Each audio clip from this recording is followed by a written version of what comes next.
Oke teman-teman, kita sering banget kan ya dengar soal hukum waris dalam Islam. Tapi pernah nggak sih kita benar-benar paham gimana sistemnya bekerja? Ini tuh bukan cuma soal bagi-bagi harta loh, tapi ini soal sebuah sistem yang luar biasa, adil dan seimbang. Yuk kita kupas tuntas 3 golongan utama ahli waris dalam Islam. Nah, ini dia pertanyaan paling mendasar yang pasti muncul setiap kali ada yang meninggal. Kalau nggak diatur, wah bisa jadi sumber keributan. Tapi untungnya Islam ngasih jawaban yang sangat-sangat jelas. Harta warisan itu nggak dibiarin gitu aja, tapi ada aturan ilahi yang presisi banget. Jadi siapa aja sih yang berhak? Pertama, kita kenalan dulu sama golongan yang paling utama. Namanya Ashabul Furud. Gampangnya, anggap aja mereka ini adalah penerima di jalur prioritas, para VIP dalam sistem waris. Hak mereka itu harus, wajib didahulukan. Nggak bisa diganggu-gugat. Terus, apa yang bikin Ashabul Furud ini jadi VIP? Jawabannya simpel, karena bagian mereka itu sudah ditetapkan, sudah dikunci langsung oleh Al-Quran atau hadis. Angkanya itu pasti, setengah, seperempat, seperdelapan, dan seterusnya. Jadi ini bukan angka yang bisa dinegosiasi, karena aturannya langsung dari wahyu. Coba deh kita lihat contoh ini biar lebih kebayang. Sistemnya tuh logis banget. Misalnya, suami dapat setengah harta kalau almarhumah istrinya nggak punya anak. Tapi bagiannya jadi seperempat kalau mereka punya anak. Begitu juga istri, dapat seperdelapan kalau suaminya punya anak. Artinya apa? Keberadaan ahli waris lain, terutama anak, itu sangat menentukan besaran bagiannya. Semuanya udah ada ukurannya. Oke, jadi bagian para VIP tadi udah diamankan. Pertanyaannya sekarang, sisa hartanya gimana? Apa hangus gitu aja? Oh, tentu tidak. Disinilah golongan kedua berperan. Siapa mereka? Yuk kita cari tahu. Namanya adalah ashabah. Gampangnya, mereka ini adalah ahli waris yang tugasnya menyapu bersih sisa harta. Kalau masih ada sisa setelah Ashabul Furud dapat jatah, nah sisanya itu buat mereka. Kerennya lagi, kalau ternyata nggak ada Ashabul Furud sama sekali, mereka berhak ambil seluruh hartanya. Biasanya mereka ini kerabat dari garis keturunan laki-laki. Nah, dasar dari sistem prioritas ini ada di sebuah hadis yang sangat jelas. Aturannya begini, kasih dulu bagian yang sudah pasti ke orang-orang yang berhak, yaitu para Ashabul Furud. Kalau semua sudah dapat, baru sisanya diberikan kepada kerabat laki-laki terdekat, yaitu ashabah. Ini fondasi utama urutan pembagiannya. Jelas banget kan? Sekarang, kita coba bayangin skenario yang lebih rumit.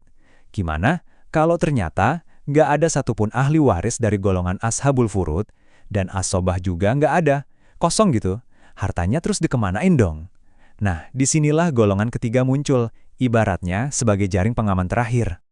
Mereka ini disebut Zawil Arham.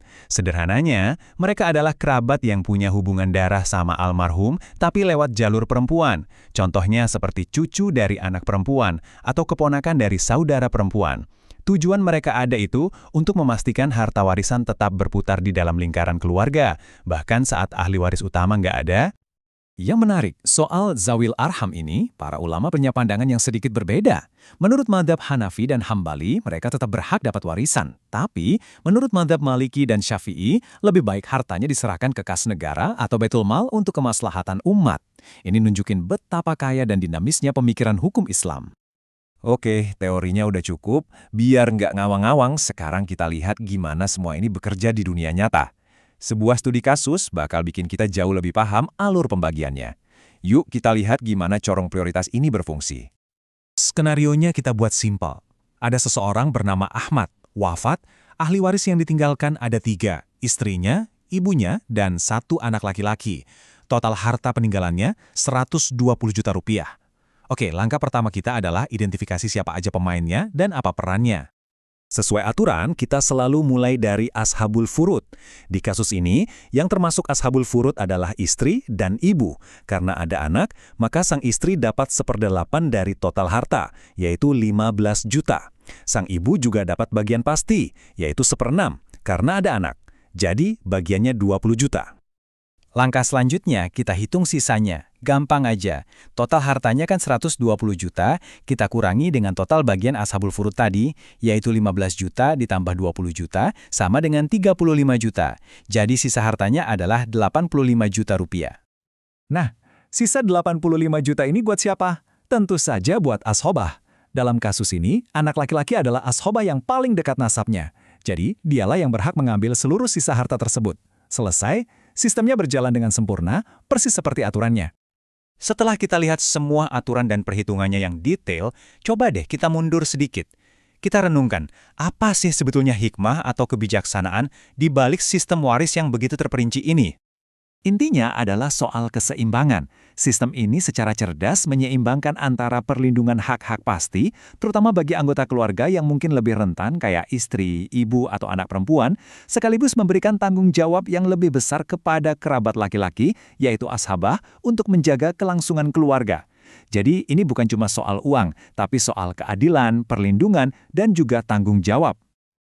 Sebagai penutup, saya mau kasih satu pertanyaan buat kita renungkan sama-sama. Dengan menetapkan bagian yang pasti untuk perempuan dan orang tua di urutan pertama, menurut Anda, bagaimana cara ini secara nyata melindungi anggota keluarga yang mungkin posisinya paling rentan dalam masyarakat? Coba dipikirkan ya. Sampai jumpa di pembahasan menarik lainnya.